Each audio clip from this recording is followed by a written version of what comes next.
ili ikaweze kukusanya yale yote ambayo pengine ningeweza kuyachambua moja badala ya lingine.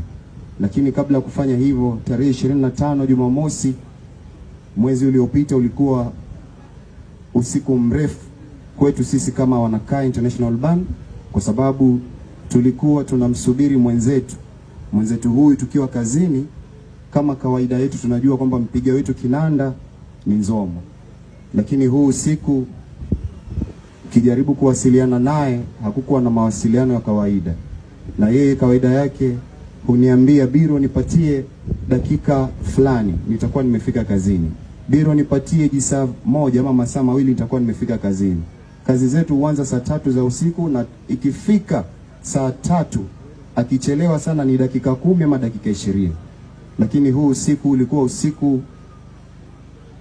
wa kuhuzunisha, kwa sababu saa 3:30 Nzomo hakuwa amefika kazini. Nilijaribu kumpigia simu lakini hakuwa anapokea.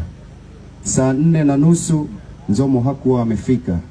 Nikajaribu vile vile kumpigia, hakuwa anachukua. Nikamwandikia ujumbe, pengine kama atakuwa ameshindwa kufika kazini, basi aniruhusu nione kama naweza pata mwenzake pale wa kumshikililia. Kipindi hicho tukifanya hivyo, kulikuwa kuna kijana ambaye anaitwa Andrew G hapa, alikuwa ndo anajaribu kumshikililia, kwa sababu hilo ni jambo ambalo linafanyika, mmoja akichelewa mwingine anaweza kushikilia chombo cha mwenzake. Ilipofika saa 5 mimi nikapiga simu tena, lakini simu ikashikwa na afisa wa trafiki. Aliposhika ofisa wa trafiki, nikataka kujua kulikoni, nikidhani pengine watakuwa wamemzuia kwa sababu ya helmet ama kwa sababu ya sheria za barabarani. Alipojitambulisha kwamba mimi ni afisa wa trafiki, kwanza nilikata simu, nikajiuliza kwani Nzomo atakuwa ameanza kunitania tangu lini? Kisha baada ya dakika moja nikapiga tena simu, akashika tena yule afisa wa trafiki, akaniambia, akaniuliza, unamuhitaji mwenye hii simu?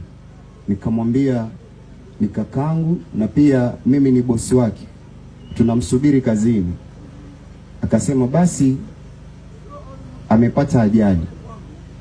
So mimi kwa mshtuko nikamuuliza amepata ajali wapi na majeraha yake yako vipi? Lakini kwa masikitiko makubwa, yule afisa wa trafiki akaweza kunifahamisha kwamba amepata ajali, lakini pia ameaga dunia. Ilikuwa